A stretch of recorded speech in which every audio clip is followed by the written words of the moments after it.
भवानीपाटना सहर रे महाविषुव संक्रांति और हनुमान जयंती पालित।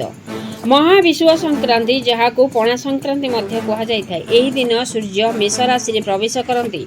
चलित रथ पणा संक्रांति 14 अप्रैल रे पालित होईची। एही दिन रे ओडिया नववर्ष मध्य पालित होई थाय। तेबे परंपरा अनुसार एही दिन पाचिला बेल तथा विभिन्न प्रकार फल रे पणा प्रस्तुति होई तुलसी चौरा तथा हनुमान मंदिर मानकरे प्रसाद भाव रे अर्पण करा जाय थाय। एवं ओडिया घरर परंपरा अनुजाई एही दिन तुलसी चौरा रे ठेकी बसा जाय थाय।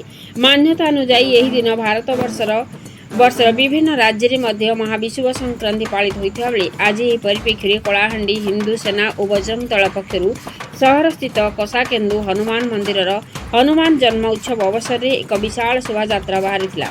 ଏହି ଶୋଭାଯାତ୍ରାଟି ନକ୍ଟିଗୁଡ଼ା ଛକ ବସଷ୍ଟାଣ୍ଡ ଘୋଡ଼ାଘାଟ ଛକ ଦେଇ ମାଣିକେଶ୍ୱରୀ ଛକରେ ପହଞ୍ଚିଥିଲା।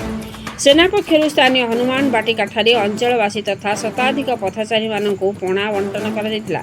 ସନ୍ଧ୍ୟା 7:30 ସମୟରେ ଅନ୍ନଭୋଗର ମଧ୍ୟ ସୁବ୍ୟବସ୍ଥା ହୋଇଥିଲା।